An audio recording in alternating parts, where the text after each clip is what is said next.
네, 안녕하세요. 미래에셋증권 박연주 연구원입니다. 작년에 이어 올해도 그야말로 AI의 해라고 해도 과언이 아닐 정도인데요. 그만큼 사실 주가도 많이 올랐고 투자자분들의 고민도 많아지는 시점인 것 같습니다. 그래서 오늘 저희 반도체, 소프트웨어, 인터넷 애널리스트와 함께 25년 AI 핵심 이슈에 대해서 한번 짚어보도록 하겠습니다. 먼저 연구원분들 인사해 주시죠. 네, 안녕하세요. 인터넷 게임 담당 임희석입니다. 네, 안녕하세요. 소프트웨어 통신 서비스 담당 김수진입니다. 네, 안녕하세요. 반도체 담당 김영건입니다.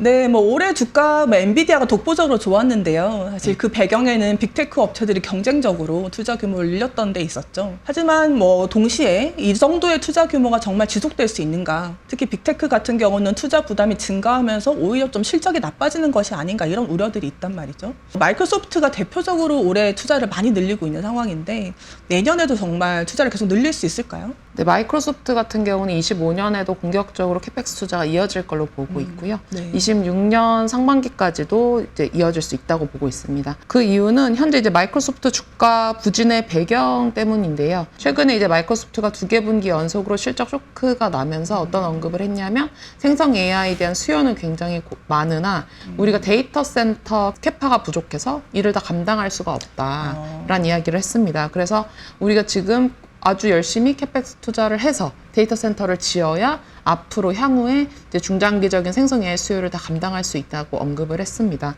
그렇기 때문에 이 매출을 다시 반전시키기 위해서라도 반드시 투자가 필요한 상황이다라고 말씀드릴 수 있습니다. 특히나 이제 내년 같은 경우는 저희가 지금까지 GPU가 이제 학습 연산 위주로 돌아갔다면 앞으로는 이제 추론 연산의 비중이 커질 거라고 언급이 되는 만큼 이 추론 연산 데이터들을 감당하기 위한 투자가 이어질 걸로 예상하고 있습니다. 밖에서 봤을 때는 워낙에 규모가 커지다 보니까 좀 걱정이 있는데 막상 마이크로소프트 입장에서는 더 투자를 해야지 되는 상황이라는 말씀이신 거군요. 네, 그렇습니다. 그럼 마이크로소프트 주주 입장에서는 언제부터 주가가 오를 수 있는 건가요? 좀 답답할 수도 있을 것 같은데. 우선은 이제 내년으로 넘어가서 사실 이제 내년에 저희가 MS에 기대할 수 있는 이제 이벤트들이 뭐가 있냐라고 했을 때 우선 저희가 이제 윈도우 10 라이선스가 종료되는 이벤트가 있어요. 네. 그래서 이제 그 윈도우 10 라이선스가 종료될 때 저희가 PC 교체와 윈도우 교체가 병행이 되는데 그리고 오피스의 코파일럿 도입까지 한 번에 진행이 된다면 매출이 반전될 걸로 보고 있어서 내년 한 1분기에서 늦으면 2분기 정도부터는 실적 반등이 이제 기대할 수 있다라고 말씀드릴 수 있습니다. 사실 저희도 연초에 코파일럿 한번 시연을 봤었는데 막상 저희는 아직 못 쓰고 있으니까 네. 그 제품들을 쓰기 시작을 하면서 마이크로소프트 실적이 좋아질 거다 이런 네, 말씀이시거든요. 맞습니다. 네. 그래서 사실 최근에 주가 흐름을 보면 엔비디아도 괜찮지만 이제는 이제 그 투자를 많이 했던 그런 회사들이 AI 서비스를 내놓으면서 또 주가들이 상당히 이제 좀 올라가기 시작하는 모습이 나타나는 것 같아요. 네. 만약에 이제 글로벌 소프트웨어 회사들 중에서 저희가 내년에 AI로 정말 서비스를 만들어서 돈을 벌 만한 주목해야 볼 만한 회사가 있을까요? 우선 저는 이제 많은 글로벌 소프트웨어 회사들 중에서 대장주라고 하면 세일즈포스 추천을 많이 드리고 있습니다.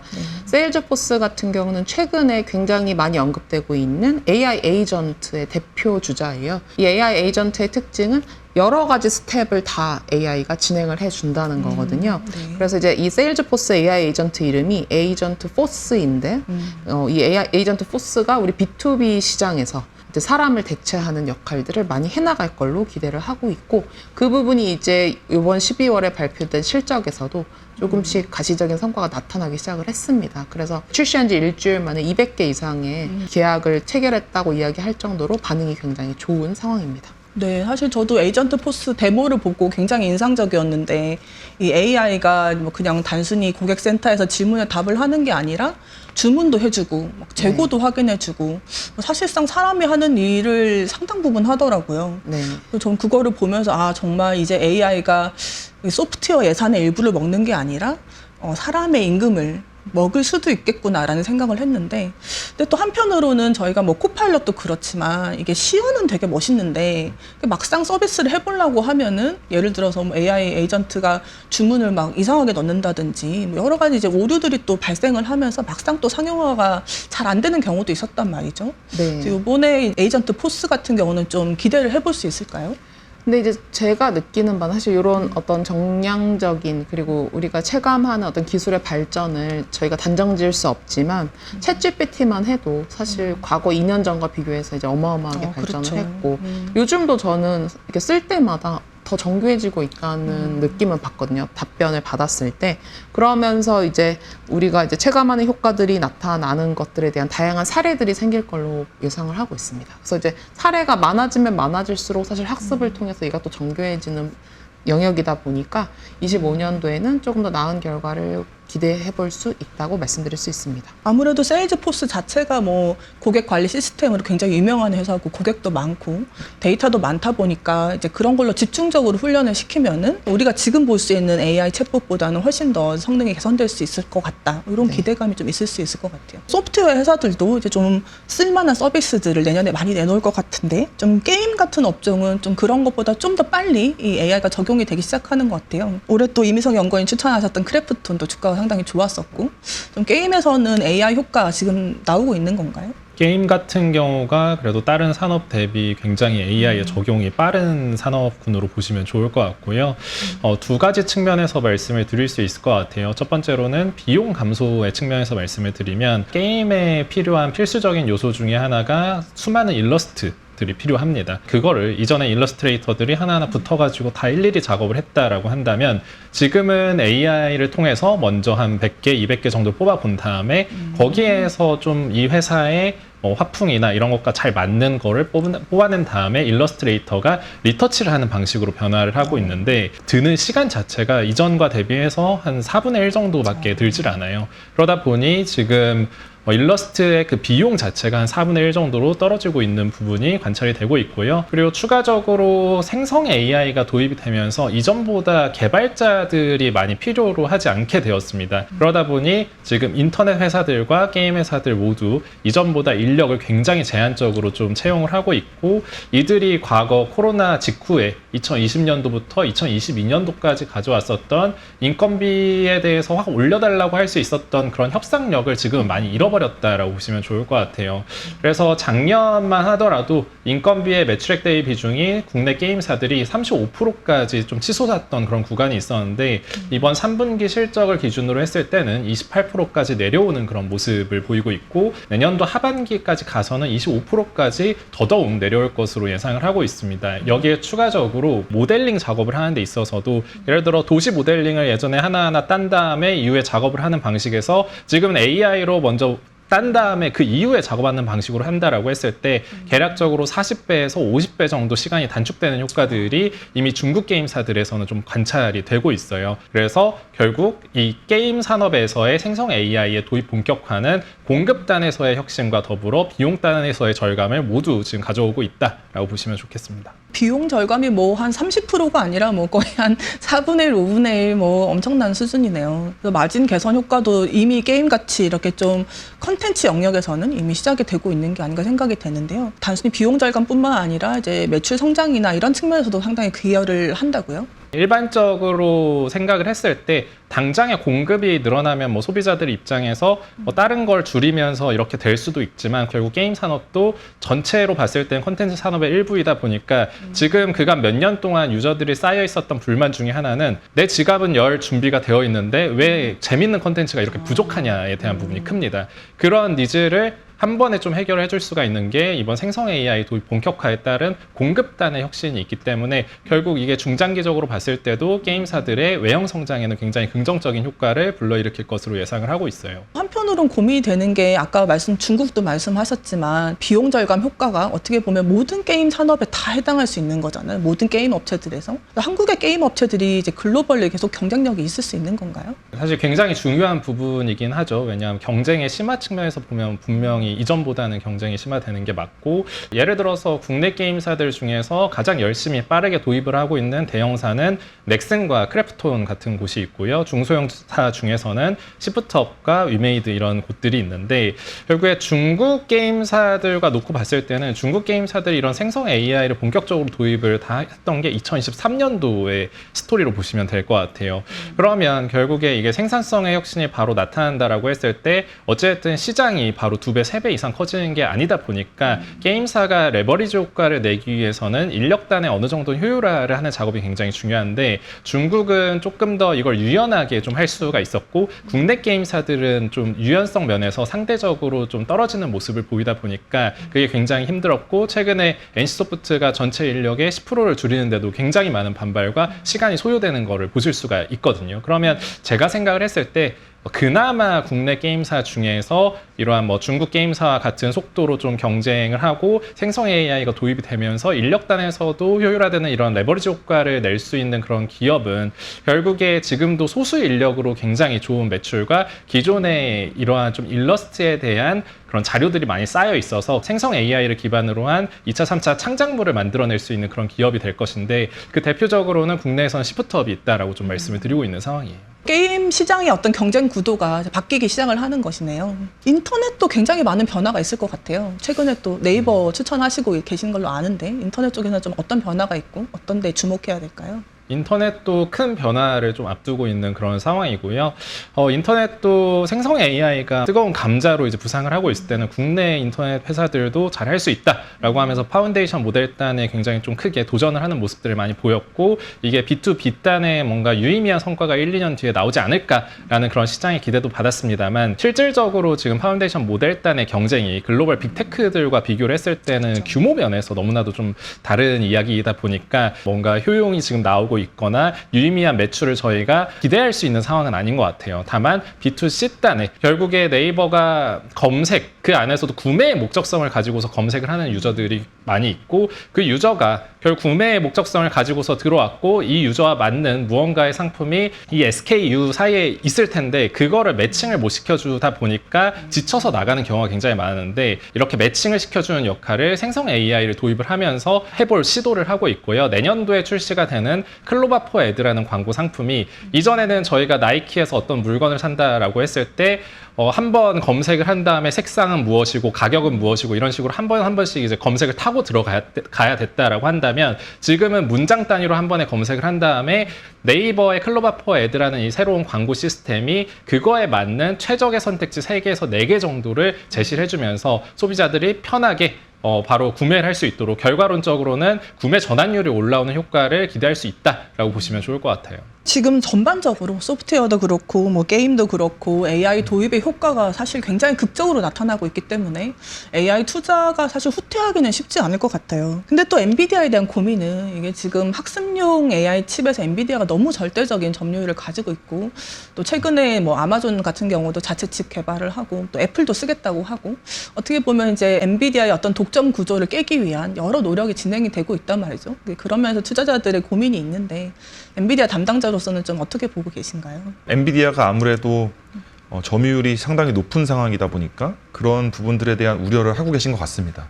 그런데 그에 앞서서 아까 이제 이미석 위원님이 말씀 주셨던 것처럼 재밌는 게임을 하고 싶은데 나는 돈은 쓸 여력이 있는데 재밌는 콘텐츠가 없다라고 말씀하신 거랑 거의 비슷한 맥락으로 AI 모델을 구축하는 업체들은 나는 돈을 쓸 용의가 있는데 쓸만한 칩이 없다라는 지금 상황입니다. AI 파운데이션 모델 파라미터가 증가하는 속도가 1년에 한 2.5배 정도 개선되고 있는데 반도체 칩의 집적도 또는 컴퓨팅 능력의 향상 속도가 한 1년에 1.75배 정도 됩니다. 그러니까 AI 모델은 더 빠르게 발전을 하고 있고 그 부분을 충족시키기 위한 그 반도체에 대한 니즈는 상존하는 것이죠. 그래서 대전제로 수요는 상당히 괜찮이 있다라고 말씀을 드리고 싶고 단순히 반도체와 반도체로 빅테크들이 많은 반도체 또는 뭐 AMD나 인텔이 만드는 반도체 또 수많은 스타트업들이 만드는 반도체끼리만 비교를 하면 당연히 그 사이에서는 가성비라는 것이 존재를 하기 때문에 마켓 셰어를 유지하기가 쉽지 않을 수 있는데 그거를 극복하기 위한 엔비디아의 노력이 무엇이 있는가를 보면은 이거는 뭐 반도체의 수준을 넘어서는 것입니다. 크게 두 가지를 말씀드릴 수 있을 것 같은데 첫 번째로는 AI 모델이 발전을 하고 있습니다. 하지만 AI 모델이 발전을 하는 데 있어서 제약적인 부분이 아까 쓸만한 칩이 없다. 좀 과장되게 표현하면 그런 부분도 있었지만 이제 조금 더 AI 모델이 한 내년 정도 발전하게 되면은 읽을 데이터가 없다라는 상황이 되게 됩니다. 학습하고 싶은데 학습할 데이터가 없는 것이죠. 그러면은 그 데이터들을 누군가 공급을 해줘야 되는데 기존에 있는 데이터를 가지고 데이터를 만드는 데이터를 흔히 합성 데이터라고 하죠. 근데 그 합성 데이터의 플랫폼 중에 가장 강자 중에 하나가 바로 엔비디아의 옴니버스입니다.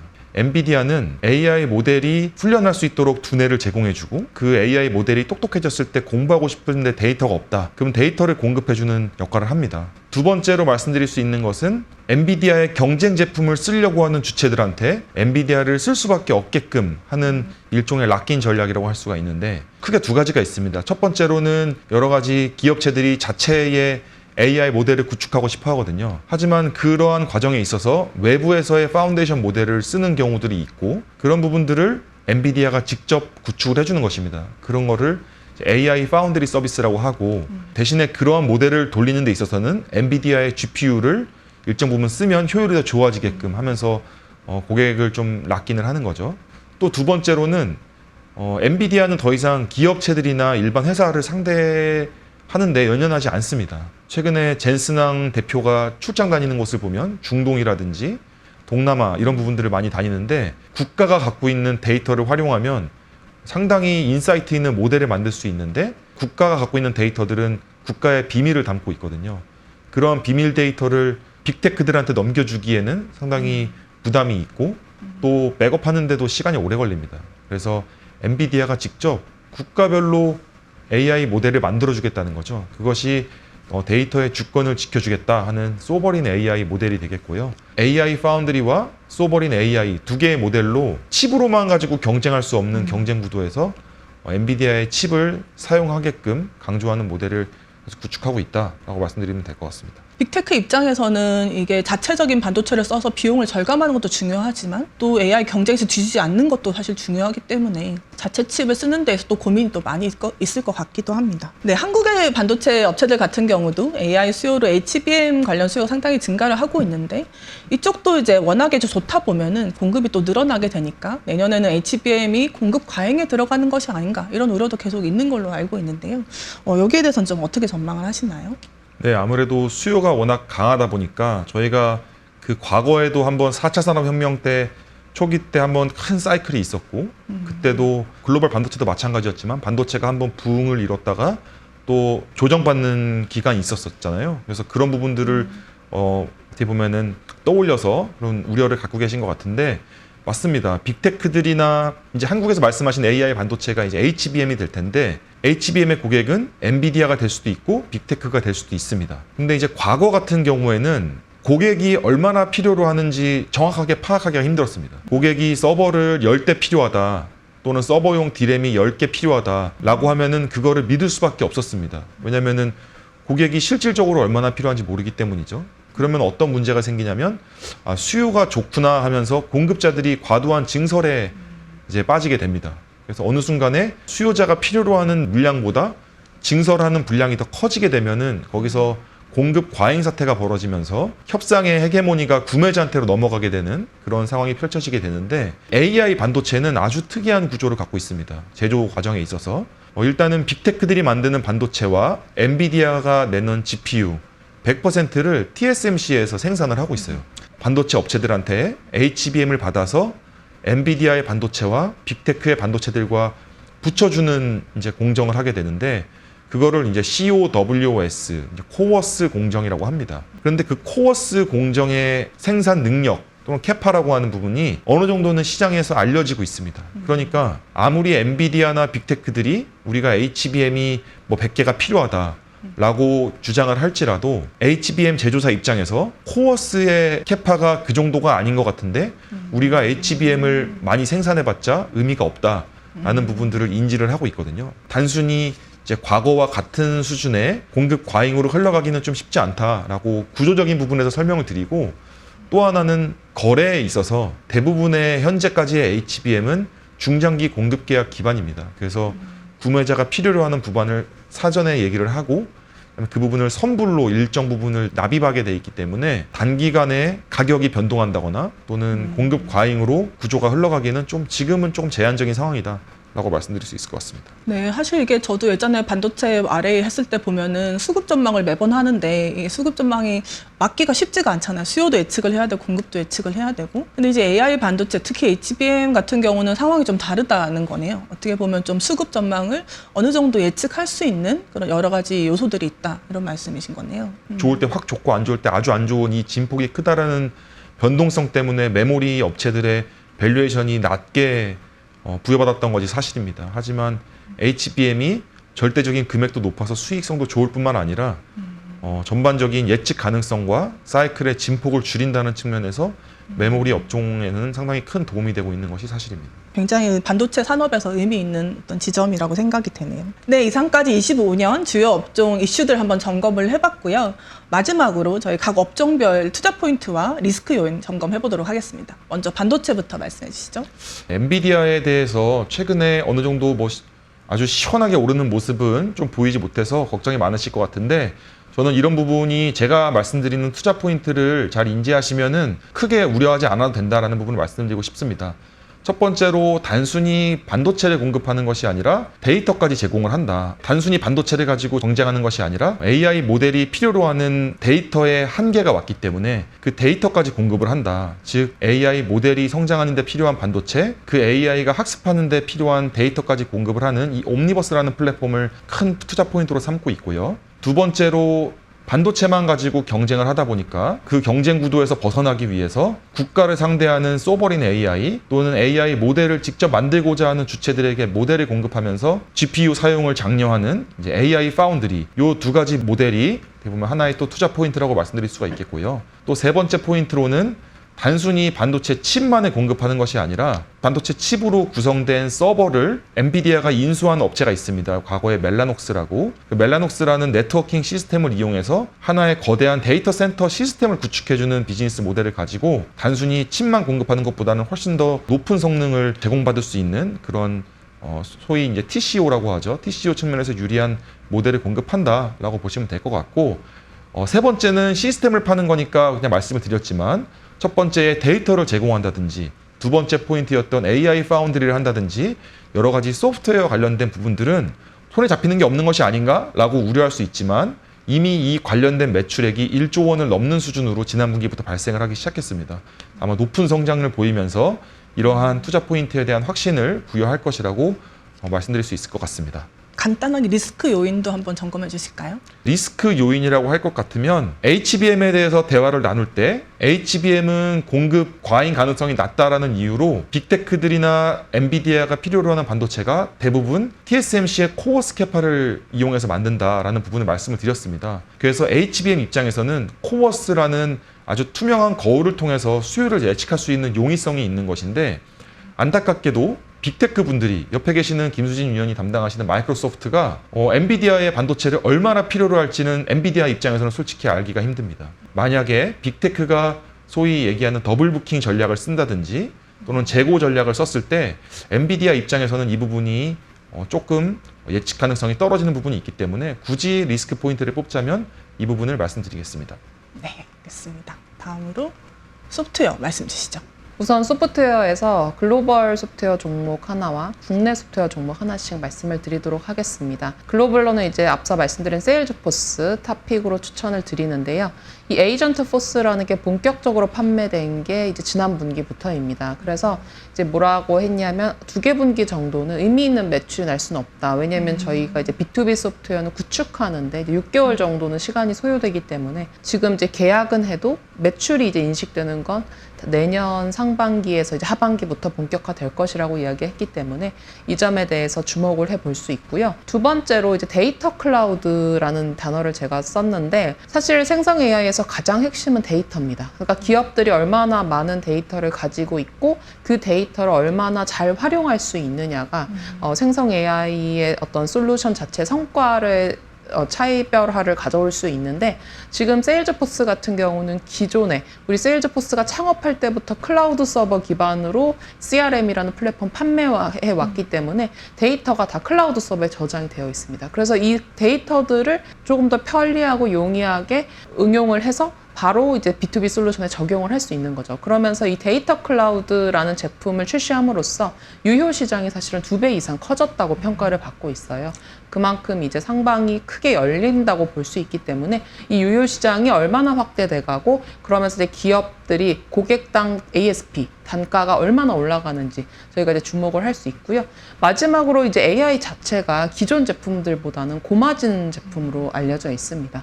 그렇기 때문에 마진과 잉여연금 흐름까지 증가하는 것을 기대할 수 있습니다. 두 번째로 국내 소프트웨어 기업 추천드리면 국내에서는 더존비존 말씀드리고 있습니다. 한국에서 생성 AI로 성과를 내는 기업이 있느냐라고 이제 많이들 질문을 주시는데 대표적인 이제 소프트웨어 회사가 더존비존이라고 볼 수가 있어요. 그래서 더존비존이 6월 달에 이제 원AI라는 생성 AI 솔루션을 출시를 했는데 이 원AI 같은 경우 어디에서 사용이 되냐면 회계세무법인 이런 곳에서 이제 사용이 되고요. 저 ERP를 쓰는 회사들에서 모두 사용을 할 수 있습니다. 근데 이제 세무회계법인 같은 경우는 대표적인 기능이 세무조정 기능 같은 것들이 있어요. 그럼으로써 기존에 이제 세무사분들이 하던 업무를 덜어주는 역할을 하면서 5개월 만에 1000개 이상의 제품이 판매가 된 상황이거든요. 그래서 이 생성 AI 제품의 매출화가 4Q부터 본격화될 걸로 보고 있고요. 두 번째로는 이제 마진 개선이 AI 통해 이루어지고 있습니다. 3분기 기준으로 별도 영업이익률이 28%를 기록을 했는데요. 이게 이제 전년 동기 대비 10%포인트가 증가한 부분이고 이렇게 높은 영업이익률 개선이 일어날 수 있었던 이유가 저희가 이제 AI를 통해서 코딩을 함으로써 외주 개발자들을 사용하던 부분들이 줄어들어서 외주 용역비가 감소했기 때문이라고 설명을 할 수 있어요. 그래서 이제 이런 부분들이 앞으로 이제 안정화되면서 전반적으로 이런 프로그래밍이 필요한 산업에서 마진이 올라가는 효과 같이 기대할 수 있다고 보고 있습니다. 마지막으로 저희가 이제 올해 인터넷뱅크, 제사 인터넷뱅크에 더존비존이 포함된 컨소시엄이 진출을 할 거라고 이야기되면서 주가 변동성이 크기도 했는데 현재 11월 말 기준으로 제사 인터넷뱅크에 대한 가이드라인이 나온 상황입니다. 그래서 그 가이드라인에 맞춰서 이제 사업 보고서를 내고 앞으로 이 컨소시엄, 저희 신한 그룹과 더존비존 등이 포함된 이 컨소시엄이 인터넷뱅크를 준비해 나갈 걸로 예상이 되고 있기 때문에 이런 부분들도 계속해서 관심 있게 볼 수 있을 것 같습니다. 네, 마지막으로 게임 정리해 주시죠. 네, 게임 같은 경우는 시프트업을 토픽으로 말씀을 드리고 있고요.